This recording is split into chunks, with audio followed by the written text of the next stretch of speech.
Salut les diggers, si j'avais pu voir cette vidéo au moment où je me suis lancé dans la crypto, croyez-moi, j'aurais déjà pu mettre toute la famille à l'abri et même les voisins. Aujourd'hui, je vais vous partager les 7 conseils essentiels pour démarrer de la meilleure des manières dans la crypto. Certains de ces conseils sont basiques, peut-être déjà entendus, mais ils sont cruciaux. Je vais les aborder avec mon expérience perso pour vraiment vous donner du concret. Et je vais aussi vous dévoiler des astuces que je n'ai jamais entendues ailleurs. La crypto, c'est pas juste acheter et prier que ça se passe bien. C'est une stratégie, une mentalité. Alors si vous voulez vraiment poser des bases solides et avancer dans cet univers sans faire exploser votre portefeuille, restez jusqu'au bout. Je vous garantis que cette vidéo peut être un game changer pour vos investissements. Le premier conseil est basique mais fondamental. Comprends les bases du fonctionnement de la crypto. Avant même de parler d'acheter ou d'investir, il faut comprendre comment fonctionnent les cryptos. Et là, attention, on ne te demande pas de devenir un ingénieur en blockchain, mais d'avoir une vue d'ensemble claire et de connaître les principaux mécanismes. Pourquoi c'est important? Imagine que tu achètes une voiture mais que tu n'as aucune idée de comment elle fonctionne. Qu'il faut mettre de l'essence, quelle pédale pour freiner,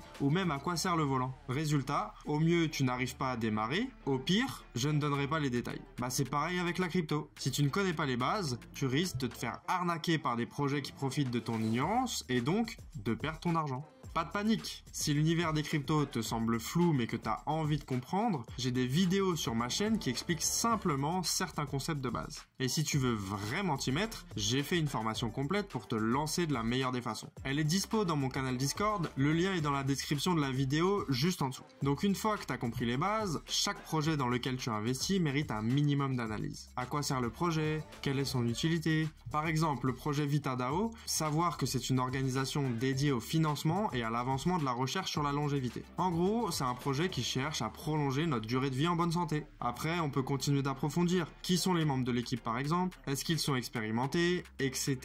etc. Je fais d'ailleurs des analyses de projets sur mon canal Discord si ça t'intéresse. Pour l'exemple, j'ai pris VitaDAO, un projet qui a du fond, mais ça veut pas dire que tu ne peux pas investir sur des shitcoins. Les shitcoins, c'est des cryptos qui ne servent clairement à rien. Mais contrairement à ce que vont te dire la majorité des experts en crypto, je ne suis pas contre investir sur des cryptos qui n'ont pas vraiment d'intérêt si ce n'est le fait de profiter de la hype. Parce que malheureusement, les shitcoins surperforment quasiment constamment le marché et ça peut donc être intéressant financièrement d'investir dessus. Mais si tu investis dans un shitcoin, fais-le en connaissance de cause. Tu réduiras ton risque et accepteras plus facilement une potentielle perte. Si on résume, comprendre les bases et analyser chaque projet te donne un énorme avantage. Plus tu es informé, plus tu augmentes tes chances de réussir dans la crypto. Et surtout, garde en tête cette phrase. En crypto, l'ignorance coûte cher. Conseil numéro 2. Va mollo sur les premières mises. Se lancer dans la crypto, je sais, c'est excitant. On a tous déjà entendu l'histoire d'un mec qui a pris un max de risques, genre il a posé sa maison et en une semaine, il a mis la famille à l'abri. Mais si tu veux te dégoûter de la crypto aussi vite que tu es rentré, bah clairement, c'est the méthode. Commence doucement, c'est plutôt logique d'ailleurs. Quand tu goûtes quelque chose pour la première fois, tu vas prendre un petit bout. Quand tu conduis une voiture pour la première fois, tu y vas mollo aussi. Bah fais de même en démarrant dans la crypto. Pour augmenter mes chances que tu suives ce conseil, je vais te donner 2 raisons principales. Premièrement, la volatilité peut te surprendre. Les cryptos sont hyper volatiles, les prix peuvent bouger très vite, un actif peut perdre 30% de sa valeur en une journée puis remonter de 50% la semaine suivante. Pour te donner un exemple, imagine que tu poses 1000 €. Quelques heures après, ça ne vaut plus que 700 €. Ça fait drôle, hein? Il y a un risque de paniquer et de vendre pour limiter la casse. Mais en réalité, si tu avais gardé ta position, tes 1000 € auraient pu valoir 1500 € au bout d'une semaine. Si tu avais mis une somme plus petite, tu aurais augmenté tes chances de garder ton calme et tu aurais sûrement pu conserver ta position malgré la baisse. Deuxièmement, au début, tu vas faire des erreurs. C'est inévitable. Par exemple, tu risques de suivre les conseils douteux de ton pote, celui qui s'invente une vie de métronome de la crypto. À Skip, il a fait le millier avec 4,25 €. Spoiler, ça n'arrive pas. D'ailleurs, tag le spot en commentaire, je veux qu'il se reconnaisse. En résumé, sois patient et raisonné. Commence doucement, fais tes armes avec de petits billets et apprends à gérer tes émotions. En crypto, ce ne sont pas ceux qui vont vite qui gagnent, mais ceux qui avancent avec méthode et discipline. Retiens cette phrase. Les erreurs sont une étape normale pour apprendre, mais en investissant léger, tu assures qu'elles ne mettent jamais en danger ton capital. Avant de te lancer, il est essentiel de savoir combien tu peux investir chaque mois sans te condamner à manger des pâtes sans sauce matin, midi et soir. Et pour t'aider, j'ai créé un tableau à compléter des revenus et des dépenses. Tu peux le télécharger dès maintenant gratuitement dans la description de la vidéo. Ce tableau, il va te permettre d'analyser précisément tes revenus et tes dépenses et donc de pouvoir ensuite déterminer ta capacité d'investissement mensuel. Et une fois que tu sais combien tu peux investir, il est temps pour toi de définir un pourcentage à allouer à tes investissements. Commence petit, 10% de ton montant défini par exemple. Avec le temps, au fur et à mesure que tu gagnes en expérience et en confiance, tu pourras augmenter ce pourcentage. Et surtout, adapte tes investissements à chaque projet. Il faut savoir que tous les projets ne se valent pas et le pourcentage investi doit refléter ta confiance dans le projet et prendre en compte le risque. Avec les projets safe comme Bitcoin, tu peux te permettre d'allouer un pourcentage plus élevé de ton capital qu'avec d'autres cryptos. Et pour les projets risqués, comme les shitcoins, reste sur un faible pourcentage, en dessous de 5%. En suivant cette méthode, tu investis de manière structurée, sans mettre en danger ton compte bancaire et tu adaptes tes investissements à ton niveau de confiance et d'expérience. Conseil numéro 3. Commence par les valeurs sûres. Quand on démarre dans la crypto, on est vite attiré par les promesses de gains rapides et spectaculaires. On se dit, ce projet inconnu peut faire x100, c'est sûr je mets un billet. Mais en réalité, pour débuter, la meilleure stratégie c'est de commencer par investir sur des projets solides. Prenons le Bitcoin par exemple. Certes, il peut fluctuer, mais il reste la crypto la plus stable et la moins risquée de toutes. Contrairement à des projets risqués, le Bitcoin repose sur des fondamentaux solides et surtout, il est reconnu pour ses fondamentaux. Les valeurs sûres comme Bitcoin et Ethereum sont bien établies et soutenues par une large communauté. Elles ont fait leurs preuves depuis des années. Quand un gouvernement ou une grande entreprise parle d'investir en crypto, 9 fois sur 10, c'est dans le Bitcoin ou l'Ethereum, pas dans des projets obscurs. Même si après, effectivement, tu vas sûrement diversifier ton portefeuille avec des cryptos plus risqués, garde toujours du Bitcoin. J'ai fait cette erreur à mes débuts en 2018, j'avais acheté du Bitcoin, mais je l'avais revendu pour acheter d'autres cryptos. Résultat, j'ai pas pu profiter du début du bull run porté par l'explosion du Bitcoin au départ. Sur les derniers cycles, c'est toujours ce qui s'est passé. Le Bitcoin fait un nouvel ATH, ça veut dire qu'il va plus haut que son dernier point au niveau valeur, et ensuite, les altcoins, donc les autres cryptos, finissent par exploser aussi. C'est aussi pour ça qu'il faut garder du Bitcoin, parce que c'est lui qui drive le marché. Et puis, c'est une valeur refuge le Bitcoin, c'est un peu le socle de la crypto. Si le marché global chute, c'est souvent Bitcoin qui résiste le mieux.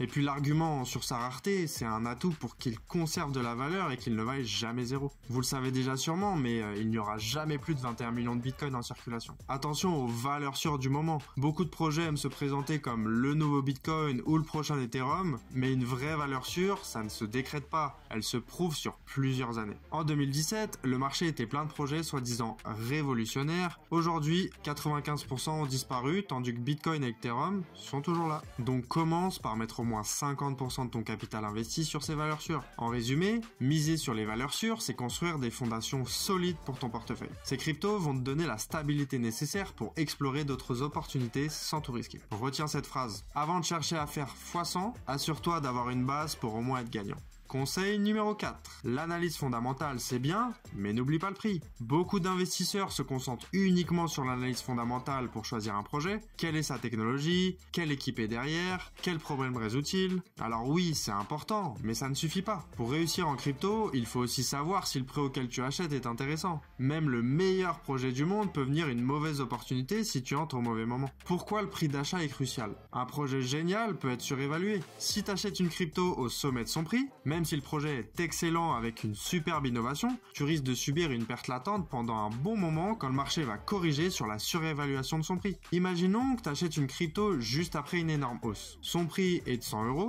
Si le marché corrige à 60 €, il te faudra une hausse de 66% pour simplement retrouver ton point de départ. Ça fait beaucoup. Ton prix d'achat va déterminer tes profits futurs. Plus tu vas acheter à un bon prix, plus ce sera facile de faire des gains. À l'inverse, un achat trop haut va te forcer à attendre longtemps avant de pouvoir vendre avec profit. Comment acheter au bon prix? Premièrement, analyse le contexte du marché. Si tout le monde parle d'un projet et que son prix grimpe rapidement, prends du recul. C'est plus le moment de rentrer. Il y a plein d'autres opportunités. Souvent, les meilleures opportunités se trouvent quand le marché est calme. Deuxièmement, utilise des outils pour t'aider. Regarde les graphiques de prix et identifie les niveaux importants du passé. Si tu vois que le prix actuel est proche de son record, ça te donne déjà une idée sur le fait que c'est pas le top pour rentrer tout de suite. Troisièmement, applique la méthode méthode des paliers que je te donne dans le conseil suivant. C'est la meilleure méthode pour faire des profits. Pour résumer, l'équilibre entre fondamentaux et prix d'achat est primordial. L'analyse fondamentale, elle va te dire si le projet mérite ton attention, et le prix d'achat, il va te dire si c'est le bon moment pour acheter. Le prix, c'est le timing en fait. On appelle ça le momentum aussi. Retiens cette phrase. En crypto, un projet novateur à un mauvais prix n'est pas une opportunité.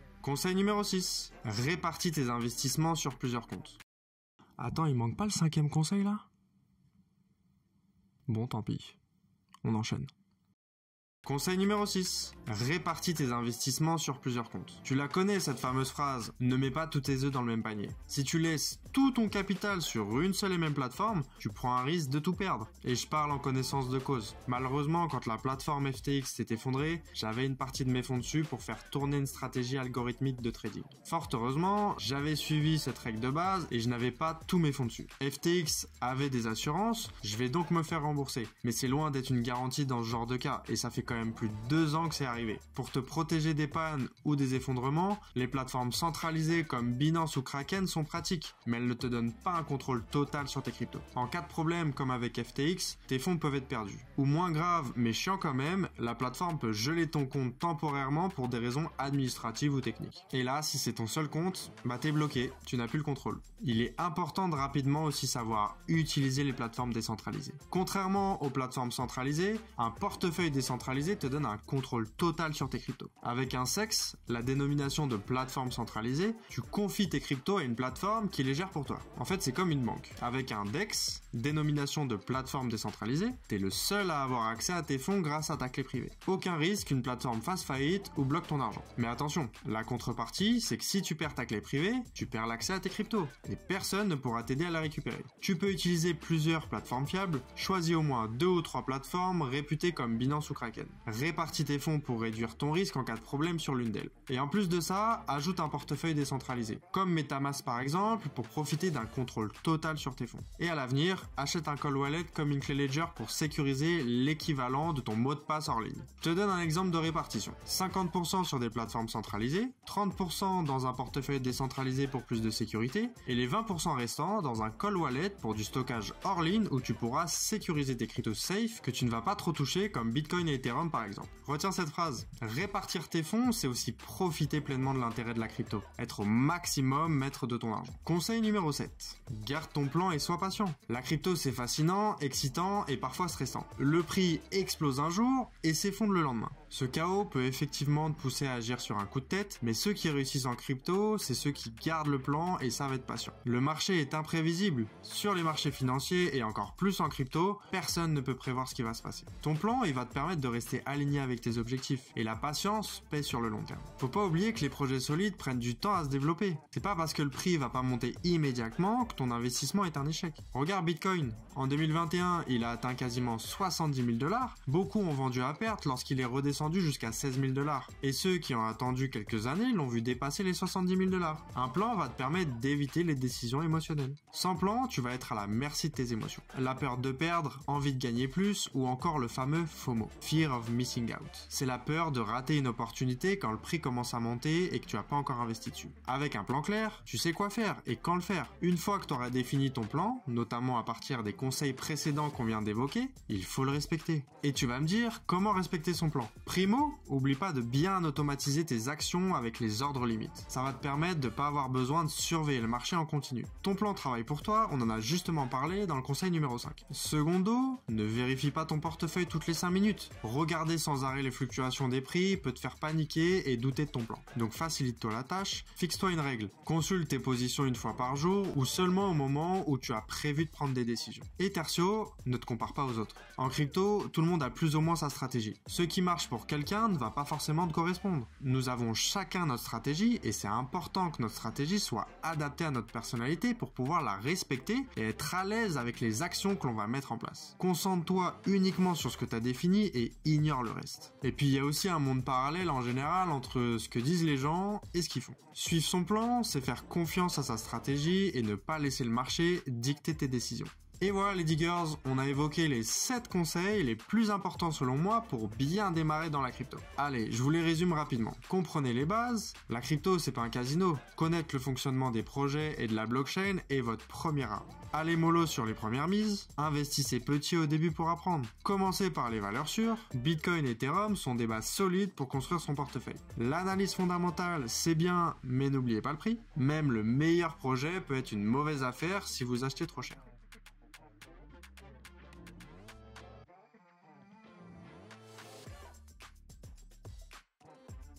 Répartissez vos investissements sur plusieurs comptes, diversifiez entre plateformes centralisées, décentralisées et cold wallet pour maximiser votre sécurité, et gardez votre plan, soyez patient. C'est pas la vitesse qui compte, mais la discipline et la vision à long terme. Si cette vidéo vous a aidé, likez si ce n'est pas déjà fait, et si vous pensez qu'elle peut aider quelqu'un d'autre, partagez-la autour de vous. Merci beaucoup pour votre soutien, abonnez-vous pour ne rien rater, je vous dis à très vite dans une prochaine vidéo et prenez soin de vous.